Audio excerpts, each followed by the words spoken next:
On the 3rd of January 2026, U.S. Delta Force operatives extracted Venezuelan President Nicolás Maduro from a fortified compound in Caracas.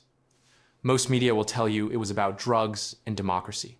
But Venezuela had been collecting 80% of its oil revenue in USDT, cryptocurrency, and trading with China and yuan, bypassing the dollar entirely.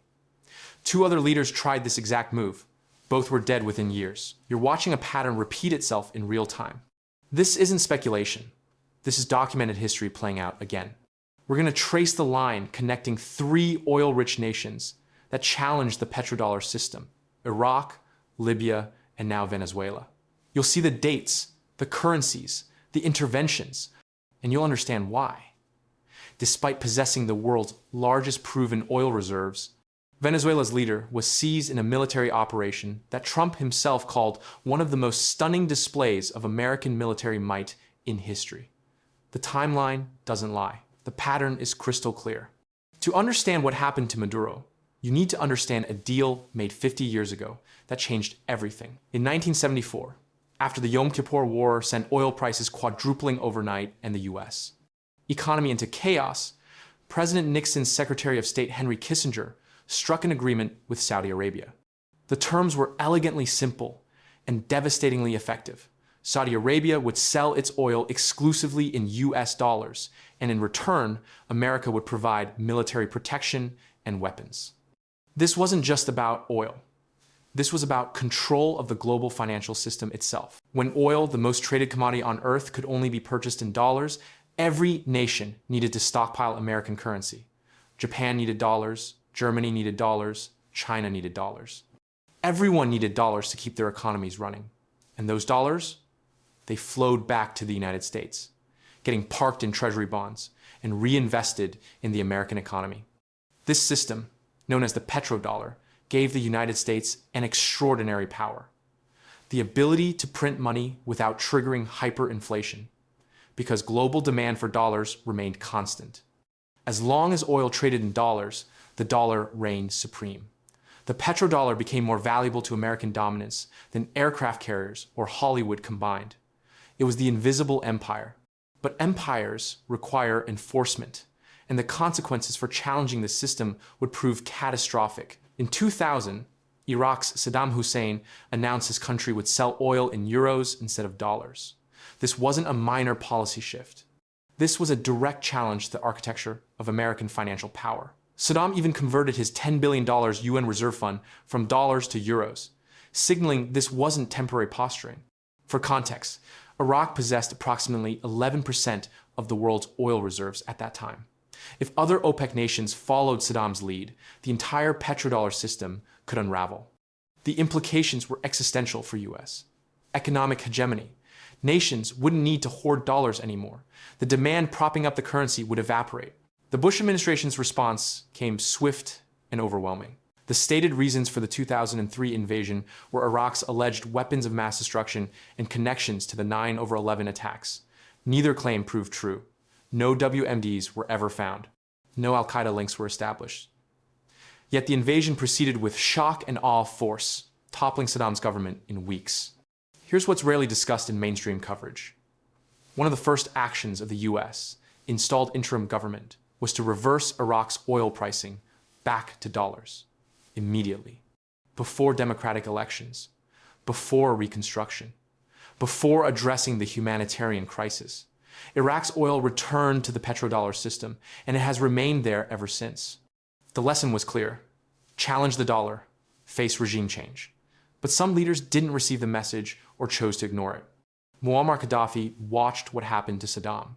He saw the manufactured justifications, the invasion, the execution. Yet he moved forward with something even more ambitious than switching to euros. Gaddafi proposed establishing a pan-African currency backed by gold, the gold dinar that would replace both the US dollar and the French CFA franc in African oil trade. This wasn't just talk. Libya had accumulated 143 tons of gold and a similar amount in silver, representing substantial backing for this new currency. As president of the African Union in 2009, Gaddafi had the political capital to make this vision reality.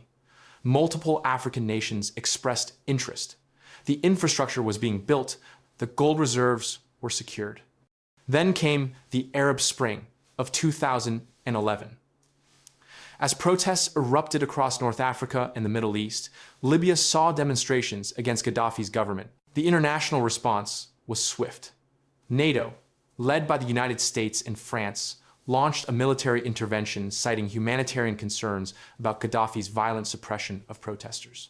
But here's what emerged later from declassified documents. An email from Hillary Clinton's private server, dated the 2nd of April 2011, explicitly stated that Gaddafi's 143 tons of gold were intended for establishing a pan-African currency, and that French intelligence officers discovered this plan shortly after the rebellion began, influencing President Nicolas Sarkozy's decision to commit France to the attack. The email noted this would provide Francophone African countries with an alternative to the French franc. The email's source comment was even more explicit about France's motivations, gaining a greater share of Libyan oil production and increasing French influence in North Africa. The gold dinar wasn't mentioned in public justifications for intervention. Humanitarian protection dominated the narrative, but the internal communications told a different story. By October 2011, Gaddafi was captured and killed by rebel forces. Libya descended into a failed state status. It hasn't escaped. Multiple competing governments, militia warfare, and a humanitarian crisis that continues today. The gold dinar never materialized. Libya's oil returned to dollar-based trade. The pattern held. Two leaders challenged the petrodollar. Both met violent ends. Both nations saw their oil trade immediately revert to dollars under new governments. The official reasons for intervention? Never confirmed. The actual outcome? Petrodollar system preserved. Venezuela represents the third iteration of this pattern, but with a crucial twist: cryptocurrency. Under international sanctions since 2019, the Maduro government couldn't access traditional banking systems. Payments got frozen, assets got seized, the normal channels for oil trade were cut off, so Venezuela adapted. By the end of the first quarter of 2024, Venezuela's state oil company, PDVSA, transitioned many spot transactions to contracts requiring prepayment in USDT, a stablecoin pegged to the US dollar. New customers had to use digital wallets. By 2025, Venezuelan economist Asdrubal Oliveros reported that approximately 80% of Venezuela's crude oil sales revenue was being collected in USDT. This wasn't small-scale experimentation. Between July 2024 and June 2025, Venezuela processed approximately $44.6 billion in cryptocurrency transactions. The Venezuelan oil sector generates over $12 billion annually, with most exports going to China. What started as a sanctions workaround became the primary payment mechanism for one of the world's largest oil exporters. But Venezuela went further. Venezuela opted to use Chinese yuan for oil trade, with President Maduro announcing that businesses signing contracts with the Venezuelan state should use foreign currencies other than the US dollar. This aligned with China's broader Petro-Yuan initiative, establishing yuan-denominated oil futures as an alternative to dollar-based benchmarks. Starting in 2007, China had injected over $60 billion into Venezuela under a loans for oil model, with Venezuela repaying this debt not in dollars, but in physical barrels of crude. By 2025, approximately 85% of Venezuela's oil exports flowed to China, either directly or through intermediaries. Venezuela was effectively operating outside the petrodollar system, using a combination of cryptocurrency and yuan to conduct its oil trade. The Trump administration watched this develop with increasing alarm. The official narrative focused on drug trafficking and human rights abuses. Trump characterized Venezuela as a source of narco-terrorism, with Maduro facing federal charges for narco-terrorism conspiracy and cocaine importation conspiracy from 2020. The administration launched Operation Southern Spear, deploying aircraft carriers and striking alleged drug vessels. But the timing reveals another dimension. Venezuela wasn't suddenly becoming a drug trafficking hub in late 2025. It had been accused of this for years. What changed was the scale of cryptocurrency adoption and yuan-based trade. As one Atlantic Council analysis noted, restricting Venezuela's access to stablecoins might become the only remaining lever to curb its oil revenues, since traditional sanctions had failed to stop the oil flowing to China. On the 3rd of January 2026, at approximately 3 a.m. local time, U.S. military forces conducted a large-scale strike against Venezuela and captured President Nicolás Maduro and his wife Cilia Flores from a military fortress in Caracas. The operation, carried out by the U.S. Army's elite Delta Force, resulted in no U.S. casualties. Maduro was transported aboard the USS Iwo Jima to New York to face federal narco-terrorism charges.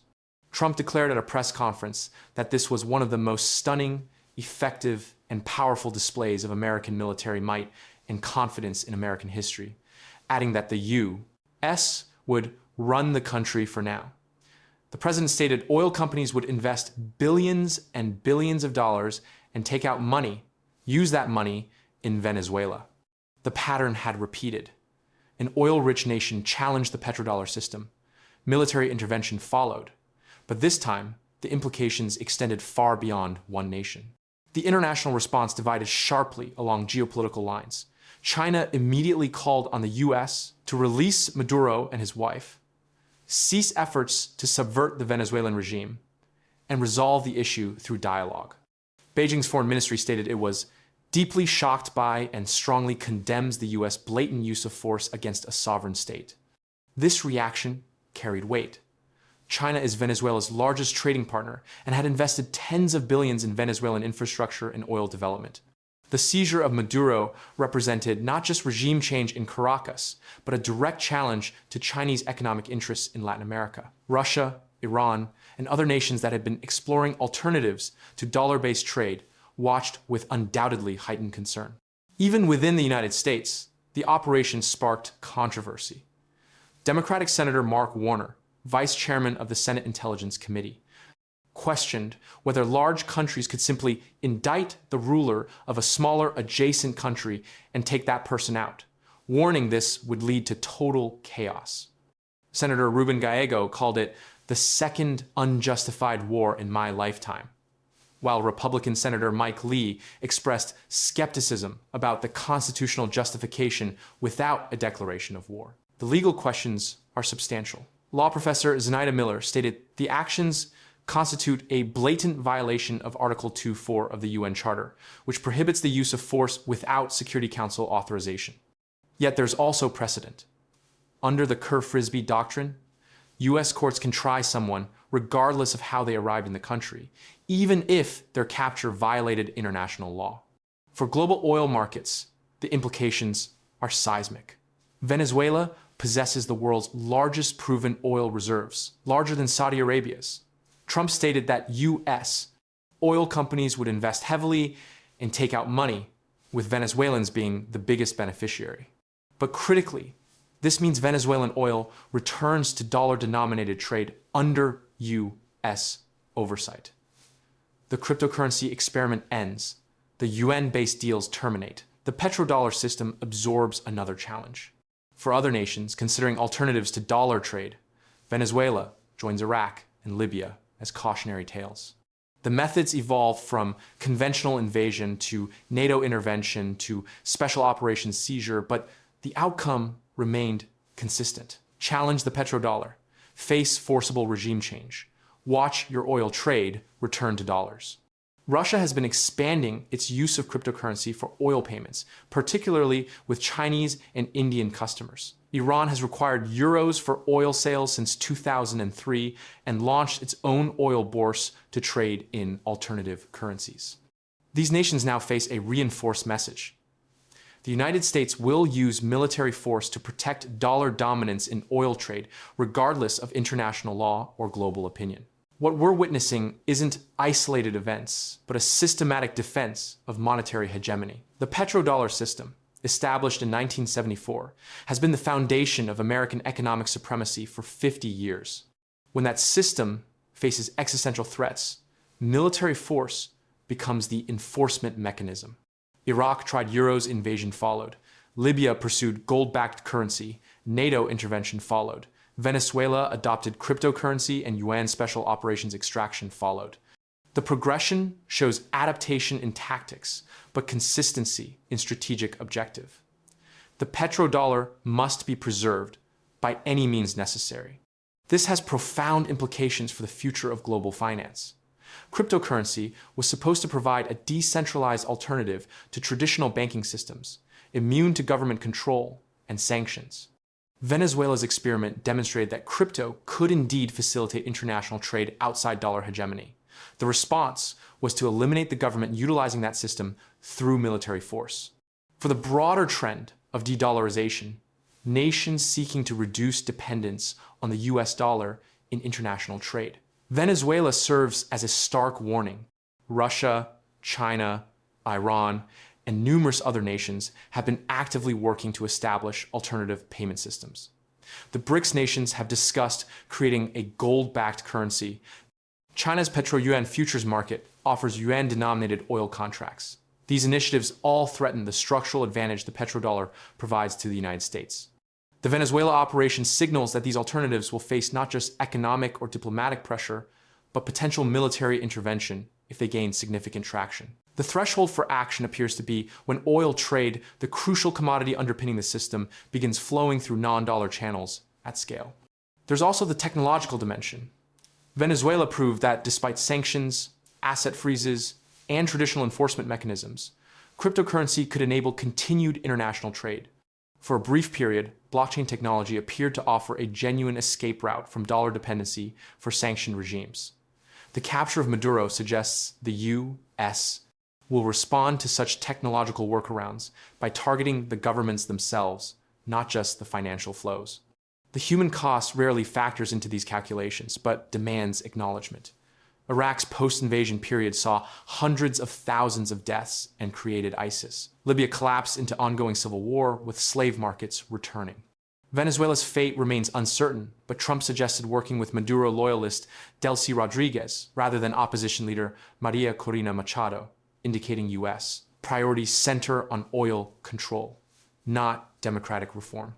For smaller nations with resource wealth, the lesson is clear. Economic independence comes with existential risk. The international order, despite its rhetoric about sovereignty and self-determination, operates under an unstated rule. Dollar hegemony is non-negotiable. The IMF, World Bank, and Western financial systems represent the economic dimension of this order. Military force represents the enforcement mechanism when nations attempt to exit. 3 leaders tried to break free from the petrodollar system. 3 leaders were violently removed. 3 nations saw their oil trade return to dollars. The pattern is undeniable. The enforcement is brutal. The implications are global. But here's the question that lingers, the one that makes this story far from over. How long can this system persist? The petrodollar wasn't established through democratic process or international consensus. It was a deal between Nixon and the Saudis, extended through implied threat to the rest of OPEC. For 50 years, it's been maintained through economic incentives and military punishment. Yet, the cracks are showing. More nations are questioning dollar dominance. Cryptocurrency technology, despite Venezuela's fate, still exists and still offers alternatives. China's economic rise gives it leverage to push for yuan-based trade. Climate change pressures are reducing long-term oil dependency globally. The very foundation of the petrodollar, universal need for oil purchased in dollars, may not last another 50 years. Every empire faces a moment when the cost of enforcement exceeds the benefit of control. Rome learned this. Britain learned this. The question isn't whether the petrodollar system will end, but whether it will end through gradual transition or catastrophic collapse. Venezuela's capture demonstrates the U.S. is willing to use direct military force to defend this system. But force creates resentment, resistance, and eventually coordinated alternatives. Each intervention intended to preserve dollar hegemony also accelerates the search for systems beyond its reach. Iraq, Libya, and Venezuela were individual nations acting largely alone. What happens when multiple major oil exporters coordinate their exit from the petrodollar? What happens when the technological tools become too decentralized to target? What happens when the cost, economic, political, and human of enforcement becomes unsustainable? Those questions don't have answers yet. But the pattern we've traced, challenge, intervention, dollar restoration, can't repeat infinitely. History doesn't allow it. The only question is what comes next, and whether the transition will be managed peacefully or violently. For now, Maduro sits in a Brooklyn detention center. Venezuela's oil waits to return to dollar trade. And somewhere in Beijing or Moscow or Tehran, other leaders are watching this pattern and calculating their own risks. The petrodollar system survived another challenge, but each survival comes at increasing cost. And history suggests every empire eventually exhausts its ability to enforce compliance. The pattern is clear. The system is entrenched. The future is uncertain. And the next challenge to the petrodollar is already being planned.